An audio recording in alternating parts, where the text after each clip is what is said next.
Syrian ആഭ്യന്തര യുദ്ധം അല്ലെങ്കിൽ സിറിയൻ പ്രോക്സി വാർ. ഇതിൽ ലോകത്തിലെ പല രാജ്യങ്ങളും അവരുടെ പുതിയ ആയുധ സംവിധാനങ്ങളെ പരീക്ഷിക്കാനുള്ള ഒരു പരീക്ഷണശാലയാക്കി മാറ്റി. ഇതിലെ പ്രധാനപ്പെട്ട രണ്ട് കളിക്കാർ ആരാണെന്ന് ചോദിച്ചാൽ ഇസ്രായേൽ, അമേരിക്ക ഒരു വശത്ത്, ഇറാനും റഷ്യയും എതിർവശത്ത്. ലോകത്തിലെ രണ്ട് ശത്രു രാജ്യങ്ങളായി ഇസ്രായേലിനെയും ഇറാനെയും പറയാം. അതുപോലെ തന്നെ ലോകത്തിലെ രണ്ട് മഹാശക്തികൾ, അത് സൈനികമെടുത്താലും കൂടുതൽ നാശം നൽകുന്ന ആയുധങ്ങൾ. ഈ പട്ടികയിലുള്ളത് അമേരിക്ക, റഷ്യ എന്ന രണ്ട് മഹത്തായ രാജ്യങ്ങളാണ്. ഇത്തരം പ്രധാനപ്പെട്ട രാജ്യങ്ങൾ എല്ലാം സിറിയയിലുള്ളത് സിറിയൻ യുദ്ധത്തെ വളരെ ഗൗരവത്തോടുകൂടി നടത്തിപ്പിച്ചു. ഇപ്പോ സിറിയൻ സർക്കാർ വീഴുന്നതുവരെയും HDS എന്നവർ ആ രാജ്യത്തിന്റെ നിയന്ത്രണം മുഴുവനും ഏറ്റെടുത്തു. തുർക്കി ബാക്ക്ഡ് ഗ്രൂപ്പ് അവരുടെ പ്രദേശങ്ങളെ എല്ലാം ക്യാപ്ചർ ചെയ്ത് അവസാനിപ്പിച്ചു. ദമാസ്കസിൽ നുഴഞ്ഞുകയറി മുഴുവൻ സിറിയയും പിടിച്ചെടുത്തു. തലസ്ഥാനത്തെ പിടിച്ചെടുത്താൽ മുഴുവൻ രാജ്യവും വീണതിന് തുല്യമാണ്. പ്രസിഡൻഷ്യൽ ബിൽഡിംഗ് അല്ലെങ്കിൽ ഡിസിഷൻ മേക്കിംഗ് സെന്റർ, സർക്കാർ ഓഫീസുകൾ ഇവയെല്ലാം ഇപ്പോ എതിർവശത്തിന്റെ കൈകളിലേക്ക് വന്നിട്ടുണ്ട്. ഇക്കാരണത്താൽ ഇറാൻ, ഇസ്രായേൽ, അമേരിക്ക, റഷ്യ ഇവർക്ക് ഏത് വിധത്തിലാണ് ലാഭവും നഷ്ടവും സംഭവിക്കാൻ പോകുന്നത്? അമേരിക്കയ്ക്കും ഇസ്രായേലിനും ഇത് കാരണം വലിയ ലാഭമുണ്ടാകാൻ സാധ്യതയുണ്ടെങ്കിലും, അല്ലെങ്കിൽ ഇതൊരു ലാഭമായി തന്നെ കണക്കാക്കിയാലും, റഷ്യയ്ക്കും ഇറാനും നഷ്ടങ്ങളാണ് അധികം. ഇറാനേക്കാളും റഷ്യയ്ക്ക് വളരെ നിർണായകമായ ഒരു അസറ്റ് അവിടെയുണ്ട്. മിഡിൽ ഈസ്റ്റിൽ അവരുടെ സ്വാധീനം വർദ്ധിപ്പിക്കാൻ ഇപ്പോൾ വരെയും ഉപയോഗിച്ചുകൊണ്ടിരുന്ന രണ്ട് പ്രധാനപ്പെട്ട ബേസസ് അവരുടെ കൈവിട്ടു പോകുന്ന സാഹചര്യത്തിലാണ് ഉള്ളത്. ഇതിനെക്കുറിച്ചാണ് ഈ വീഡിയോയിലൂടെ നമ്മൾ അറിയാൻ പോകുന്നത്.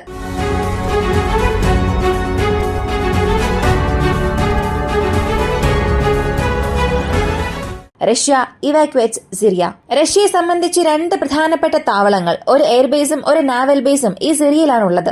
എയർബേസിനെ സംബന്ധിച്ചിടത്തോളം കെമിമിൻ എയർബേസ്, ഇതുപോലെ ടോട്ടസ് എയർബേസും ഈ സിറിയയിലാണുള്ളത്. ഈ എയർബേസിനെ കുറിച്ച് പറയുകയാണെങ്കിൽ റഷ്യയ്ക്ക് സിറിയയിൽ ഒരു സഹായം ചെയ്യണം എന്നതിനപ്പുറം മിഡിൽ ഈസ്റ്റ് പ്രദേശത്ത്, പ്രധാനമായും മെഡിറ്ററേനിയൻ കടൽ മേഖലകളിൽ അവരുടെ ചാരപ്പണി നോക്കുക, അല്ലെങ്കിൽ അവരുടെ രഹസ്യാന്വേഷണ ദൌത്യത്തിൽ ഏർപ്പെടുക, ഡാറ്റ ശേഖരണം, ഇങ്ങനെ പല രീതിയിൽ റഷ്യയ്ക്ക് ഒരു വലിയ സഹായമായിരുന്നു ഈ ഒരു ബേസ്. യാതൊരു ഗുണവുമില്ലാതെ ഒരു രാജ്യം മറ്റു രാജ്യത്തെ സഹായിക്കില്ല. അതുപോലെ തന്നെയാണ് റഷ്യയും. ഈ സിറിയയുടെ ആഭ്യന്തര യുദ്ധത്തിൽ അവർ അകത്തേക്ക് വന്നതിന് കാരണവും അതുതന്നെയാണ്. അസാദ് അവരുടെ സഹായം ചോദിച്ചെങ്കിലും റഷ്യയ്ക്ക് അതിൽ താല്പര്യം ഉണ്ടായിരുന്നു. കാരണം ഇങ്ങനെ ഒരു ബേസ് അല്ലെങ്കിൽ ഇങ്ങനെ ഒരു സൈനിക താവളം റഷ്യയ്ക്ക് മിഡിൽ ഈസ്റ്റിൽ മറ്റേതൊരു രാജ്യത്ത് ലഭിക്കുകയില്ല. അത് മനസ്സിൽ വെച്ചുകൊണ്ടാണ് റഷ്യ സിറിയൻ സർക്കാരിന് നേരിട്ടൊരു പിന്തുണ നൽകിയത്. അവരുടെ പട്ടാളക്കാരെയും അത്യാധുനിക വ്യോമസേനയെയും സിറിയയിലേക്ക് അയച്ചു. ഇങ്ങനെയുള്ള കെമിമിൻ എയർബേസിൽ Su-35 ഉണ്ട്, Su-34 ഉണ്ട്, Su-57 ഉണ്ട്, S-400 റഡാറും അവിടെ നിർത്തിവെച്ചിരിക്കുകയാണ്. അപ്പോ ഒരു ചെറിയ റഷ്യൻ മിലിറ്ററി ബേസ് തന്നെയാണത്. സാധാരണ റഷ്യ എല്ലാ ബേസിലും Su-57 നിർത്തിവെച്ചിരിക്കാറില്ല. എന്നാൽ അതുപോലും അവർ സിറിയയിൽ നിർത്തിവെച്ചിരിക്കുകയായിരുന്നു. സിറിയൻ സർക്കാർ അത്രത്തോളം പിന്തുണ അവർ നൽകി. അതുപോലെ തന്നെയാണ് ഈ ടോട്ടസ് എയർബേസ് എന്നതും റഷ്യയുടെ വളരെ നിർണായകമായ ആസ്തിയാണ്. അത് പ്രധാനപ്പെട്ടത് എന്ന് പറയാൻ കാരണം റഷ്യയുടെ കിലോ ക്ലാസ് സബ്മറൈൻ ഇത് ഈ ഫെസിലിറ്റിയിൽ നിർത്തിവെച്ചിരിക്കുകയാണ്. അതുപോലെ തന്നെ രണ്ട് അഡ്മിറൽ ഗോഷ്കോവ് ക്ലാസ് ബ്രിഗേഡിയറും ഒരു അഡ്മിറൽ ഗ്രിഗോറോവ് ക്ലാസ് ബ്രിഗേഡ്സും ഓക്സിലറി വെസൽസ് കൂടെ സപ്പോർട്ട് ചെയ്യുന്ന കപ്പലുകൾ ഇവയെല്ലാം റഷ്യയുടെ നാവൽ ബേസിൽ നിർത്തിവെച്ചിരിക്കുകയായിരുന്നു. എന്നാൽ ഇപ്പോ ഇവർക്ക് എല്ലാവർക്കുമുള്ള ഒരു വലിയ പ്രശ്നം, സിറിയൻ ഗവൺമെന്റ് വീണതിന് ശേഷം ഇവരെ കൊണ്ട് ഏറെ നാൾ അവിടെ താമസിക്കാനാകില്ല. ഇതിന് ഒരു നല്ല ഉദാഹരണം പറയണമെങ്കിൽ അഫ്ഗാനിസ്ഥാനെ പറയാം. അഫ്ഗാനിസ്ഥാനിൽ താലിബാൻസിനെതിരെ US ഫോഴ്സസ് എങ്ങനെ പിൻവാങ്ങാൻ തുടങ്ങിയോ, ആ ബേസസ് എല്ലാം ഒഴിപ്പിച്ച് അവർ അവിടുന്ന് എങ്ങനെയാണോ പിൻവാങ്ങാൻ തുടങ്ങിയത്, അതേ അവസ്ഥ തന്നെയാണ് ഇപ്പോ സിറിയയിലെ റഷ്യൻ ഫോഴ്സസിനും സംഭവിച്ചത്. റഷ്യ അത് ചെയ്യാനും തുടങ്ങിയിട്ടുണ്ട്. കഴിഞ്ഞ 16 മണിക്കൂറിനുള്ളിൽ 3 IL-76 വിമാനങ്ങൾ, ഒരു AN-24 വിമാനം, ഒരു AN-72 ഇവയെല്ലാം 2 ട്രിപ്പ് റഷ്യയിൽ നിന്നും സിറിയയിലേക്ക്, സിറിയയിൽ നിന്നും റഷ്യയിലേക്ക് പോയി വന്നിട്ടുണ്ട്.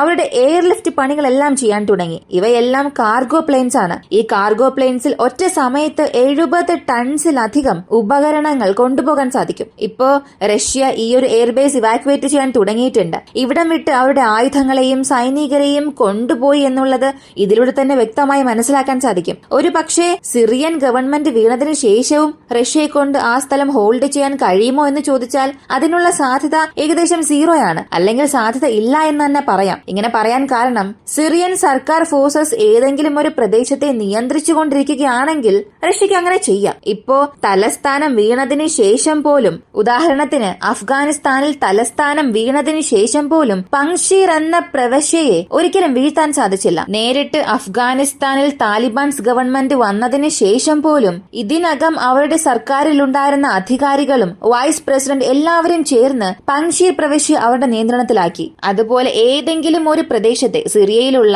എയർബേസിന് ചുറ്റുമുള്ള പ്രദേശങ്ങളോ നാവൽ ബേസിന് ചുറ്റുമുള്ള പ്രദേശങ്ങളോ ഗവൺമെന്റിന്റെ നിയന്ത്രണത്തിലായിരുന്നെങ്കിൽ റഷ്യയെ കൊണ്ട് അതിനെ ഹോൾഡ് ചെയ്യാൻ സാധിക്കും. അവിടെയുള്ള സൈനികരെ സപ്പോർട്ട് ചെയ്യുന്ന രീതിയിൽ ഇവർക്കുള്ളിൽ ഒരു എഗ്രിമെന്റ് ഉണ്ടാക്കാനും സാധിക്കും. എന്നാൽ ഇപ്പൊ സിറിയയ്ക്കുള്ളിൽ ഒരു ഗവൺമെന്റ് പോലും ഇല്ല. ഗവൺമെന്റിലെ സൈനികർ പോലും കീഴടങ്ങുകയാണ്. അകത്തേക്ക് വരുന്ന റിബൽ ഗ്രൂപ്പ്സിനെയും മറ്റ് വംശീയ ഗ്രൂപ്പുകളെയും സ്വാഗതം ചെയ്യുന്ന രീതിയിലുള്ള പ്രവർത്തനങ്ങളാണ് ഉണ്ടായത്. അതിനാൽ അവിടെയുള്ളവർക്ക് റഷ്യയോട് ഇപ്പൊ വലിയൊരു വെറുപ്പാണ്. അതിനാൽ ഇവർക്ക് ആ ബേസ് നൽകാനുള്ള യാതൊരു സാധ്യതയും ഇല്ല. ആ ബേസ് ഓപ്പറേറ്റ് ചെയ്യാനുള്ള ഒരു അനുവാദം പോലും റഷ്യക്ക് നൽകാനുള്ള സാധ്യതയില്ല. അടുത്ത് ഇസ്രായേൽ മറ്റൊരു പടി മുകളിലേക്ക് പോയി ചെയ്യാൻ തുടങ്ങിയത് ഗോളൻ ഹൈറ്റ്സ്. ഇത് ഇതിനകം സിറിയയിൽ നിന്നും ഇസ്രായേൽ കൈവശപ്പെടുത്തി. ഇസ്രായേൽ ഒക്കുപ്പൈഡ് ഗോളൻ ഹൈറ്റ്സ് അല്ലെങ്കിൽ അവരുടെ നിയന്ത്രണത്തിലുള്ള ഗോളൻ ഹൈറ്റ്സ് എന്ന് പറയാം. അതിനുമപ്പുറം സിറിയയുടെ പ്രദേശങ്ങൾക്കുള്ളിൽ ഇസ്രായേൽ അവരുടെ പീരങ്കി സൈന്യത്തെയും അവരുടെ കാലാൽ പടയെയും ഫോർവേഡ് പൊസിഷനിലേക്ക് കൊണ്ടുവന്നു. ഇത് ഒരു കാര്യത്തെ സൂചിപ്പിക്കുകയാണ്. ഒന്നുകിൽ ആ ഗോളൻ ഹൈറ്റ്സിനെ മുഴുവനും അവരുടെ നിയന്ത്രണത്തിലേക്ക് കൊണ്ടുവരിക, കൂടാതെ മറ്റ് ചില പ്രദേശങ്ങൾ സിറിയയുടെ പ്രദേശങ്ങളെ അവരുടെ മാപ്പിനുള്ളിൽ കൊണ്ടുവരാനുള്ള ശ്രമങ്ങളാണ് അവർ എടുക്കുന്നത്. ഒരു പക്ഷെ അത് ഇസ്രായേൽ ചെയ്താൽ ഇതിനെന്തെങ്കിലും എതിർപ്പ് വരുമോ എന്ന് ചോദിച്ചാൽ തീർച്ചയായും വരില്ല. കാരണം ഇതിനകം അവിടെ പവറിലേക്ക് വന്നിരിക്കുന്നത് തുർക്കിയും അമേരിക്കൻ ബേസ്ഡ് ഗ്രൂപ്പ്സുമാണ്. അപ്പോ ഇസ്രായേൽ എന്തെങ്കിലും ഒരു അഗ്രഷൻ ചെയ്താലോ, ഇസ്രായേൽ ഫോർവേഡ് പൊസിഷൻസിൽ അവരുടെ ട്രൂപ്സിനെ ഡെപ്ലോയ് ചെയ്താൽ പോലും ഇവരെ കൊണ്ട് ഇസ്രായേലിനെതിരെ പ്രവർത്തിക്കാൻ കഴിയില്ല. ഇപ്പോ റഷ്യ ഈ എയർബേസസിനെ ഇവാക്യുവേറ്റ് ചെയ്യാൻ തുടങ്ങിയത് സിറിയയ്ക്കുള്ളിലെ റഷ്യയുടെ ഒരു തോൽവിയായി തന്നെ പതിയാൻ പോകുന്നു. തോൽവി തന്നെയാണ്. എന്നാൽ ഏതൊരു രാജ്യത്തും സപ്പോർട്ടില്ലാതെ നിൽക്കുന്നതിലും ഭേദം അവിടെ നിന്ന് ഒഴിയുന്നത് തന്നെയാണ്. ഗവൺമെന്റ് ഫോഴ്സസ് ഇപ്പോൾ അവിടെ ഇല്ല.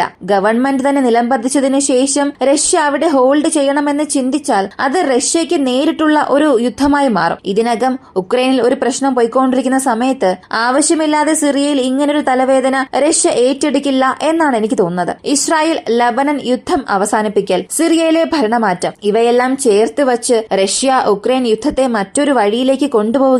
കാരണം ഓരോ മനുഷ്യനുള്ളിൽ അവരുടെ ഈഗോ ട്രിഗർ ചെയ്യുമ്പോൾ, അതും യുദ്ധകാലഘട്ടത്തിൽ അധികാരത്തിലുള്ള മനുഷ്യരുടെ ഈഗോ ട്രിഗർ ആകുമ്പോൾ തീർച്ചയായും അവിടെ പല മാറ്റങ്ങൾ സംഭവിക്കും. ഇപ്പോ റഷ്യയ്ക്കും സിറിയയ്ക്കും ഉക്രൈനും വലിയ രീതിയിലുള്ള കണക്ഷൻ ഉണ്ട്. ഇന്നുവരെയും ഉക്രൈന്റെ ഡ്രോൺ ഓപ്പറേറ്റേഴ്സ് അല്ലെങ്കിൽ ഉക്രൈന്റെ ഡ്രോൺ തന്ത്രം സിറിയയുടെ തുർക്കി ബാക്ക്ഡ് ഗ്രൂപ്പ്സ് കാരണം ചെയ്യപ്പെട്ടിട്ടുണ്ട്. ഒരുപാട് വിഷ്വൽ എവിഡൻസ് വെച്ചുകൊണ്ട് നമ്മളെ കൊണ്ട് പോലും അത് കൺഫേം ചെയ്യാൻ സാധിച്ചു. അവരുടെ സിംബൽസ്, ഡ്രോൺ ലോഞ്ച് മെക്കാനിസം, ഇവയെല്ലാം നമ്മെ കൊണ്ട് കമ്പയർ ചെയ്യാൻ സാധിക്കുമ്പോൾ മറ്റ് രാജ്യങ്ങൾ അല്ലെങ്കിൽ അവരുടെ അനാലിസിസ് ടീം ഇവയെല്ലാം തീവ്രമായി തന്നെ നിരീക്ഷിച്ചിട്ടുണ്ടാകും. ഇങ്ങനെ ഒരു ഈഗോ പുഷ് ആയതിനു ശേഷം റഷ്യ ഉക്രൈൻ യുദ്ധത്തിൽ എന്തോ ഒരു സംഭവം വലുതായി നടക്കാൻ കാത്തിരിക്കുകയാണ്. എന്നാൽ എപ്പോ സംഭവിക്കാൻ പോകുന്നു എന്നറിയില്ല. അതിനുള്ളിൽ ഈ യുദ്ധം അവസാനിക്കുമോ? ഇപ്പോ സിറിയയിൽ ഗവൺമെന്റ് ഫോഴ്സസ് പോവുകയും ഇവർ ഭരണത്തിൽ വന്നതിനു ശേഷം അവിടെ ഒരു സമാധാനം വന്നിട്ടുണ്ട്. എന്നാൽ താലിബാൻസിനെ പോലെ അഫ്ഗാനിസ്ഥാനിൽ താലിബാൻ ബേസ്ഡ് ഗവൺമെന്റ് ഉണ്ടായപ്പോൾ, ഒരു ഭരണം ഉണ്ടായപ്പോൾ അവിടെ സ്ത്രീകൾക്കുള്ള അവകാശങ്ങളെല്ലാം നിഷേധിച്ചു. അവർക്ക് യാതൊരു മുൻഗണനയും നൽകാതെയായി. അതുപോലെ ഇവിടെയും സംഭവിച്ചാൽ സമാധാനം വേണം, സ്വാതന്ത്ര്യം വേണം എന്നതിനു വേണ്ടി ഇത്രയും വലിയ പ്രതിഷേധം നടത്തി 14 വർഷത്തിനു ശേഷം അത് വാങ്ങിയെടുത്തു. അസാദിന്റെ ഭരണം തൂക്കിയെറിഞ്ഞ് അവർ സ്വാതന്ത്ര്യം വാങ്ങി. അപ്പോ ഈ സ്വാതന്ത്ര്യം അവിടെയുള്ള ഈ വ്യക്തികൾക്ക് മാത്രമല്ല എല്ലാ ജനങ്ങൾക്കും ഒരുപോലെ ലഭിക്കുകയാണെങ്കിൽ അതൊരു നല്ല വാർത്ത തന്നെയായിരിക്കും. ഈ ഒരു വീഡിയോ കുറിച്ചുള്ള നിങ്ങളുടെ അഭിപ്രായം കമന്റിൽ പറയുക. വീഡിയോ ഇഷ്ടമായാൽ ലൈക്ക് ചെയ്യുക, ഷെയർ ചെയ്യുക. നമ്മുടെ ചാനൽ ആദ്യമായി കാണുന്നവരാണെങ്കിൽ മറക്കാതെ സബ്സ്ക്രൈബ് ചെയ്ത് സപ്പോർട്ട് ചെയ്യുക. മറ്റൊരു വീഡിയോയുമായി വീണ്ടും കാണാം.